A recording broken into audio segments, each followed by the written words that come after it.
কার ইচ্ছায়? আবার দুনিয়া থেকে যাব কার ইচ্ছায়? জোরে বলেন। মুসলমান আসলাম আল্লাহর ইচ্ছায়, যাব আল্লাহর ইচ্ছায়।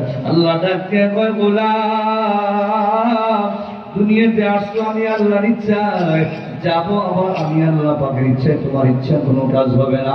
মাঝখানে অল্প সময় জিন্দেগি, তুমি যদি আমার চাহিদা আমার শরীয়ত মানতে পারো, আমি আল্লাহ তাআলা মরতে দেরি হবে, আমি আল্লাহ তোমার জিন্দেগির সমস্ত চাহিদা আমি আল্লাহ পুরা করে দেব। আল্লাহ তাআলা কোরআনে কারীমে জানা দেয় ওয়ালাকুম ফিহা মা তাশতাহি আনফুসুকুম ওয়ালাকুম ফিহা মা তাদউন।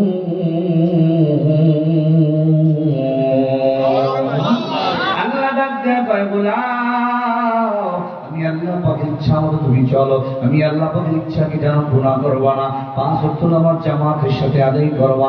মা বোনদেরকে বলবো 5 ওয়াক্ত নামাজ আউ্বালকে আদায় করে নেবেন। আর মুসলমান আপনার আমার জীবনের মূল টার্গেট হবে আল্লাহর হুকুম পালন করবো। নিয়ত আছে না? না। আরেকটু জোরে বলেন নিয়ত আছে না? না। মুসলমান ভালো করে জেনে নেন, ভালো করে জেনে নেন, একটা হিসাব ভালো করে মেনে নেন।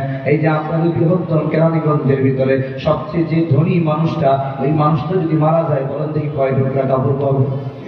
জোরে বলেন কয় টুকরা? ওই মানুষটা যদি মারা যায় কয় হাত জায়গা হবে? জোরে বলেন।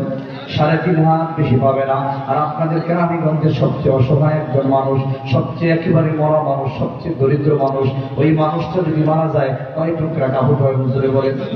আর কয় হাত জায়গা পাবে? জোরে বলেন। এর চেয়ে বেশি কেউ পাবে না। মুসলমান তাহলে ফলাফলটা মিলায়া দেখেন, আসলে কিচ্ছু না, দুনিয়ার বাড়ি গাড়ি আসলে কিচ্ছু না।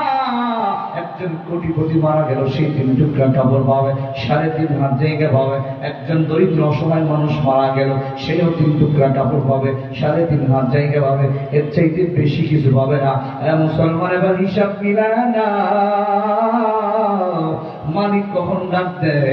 কবরে আমার প্রস্তুতি কি? কবরের প্রস্তুতি নেওয়ার প্রয়োজন আছে না? না।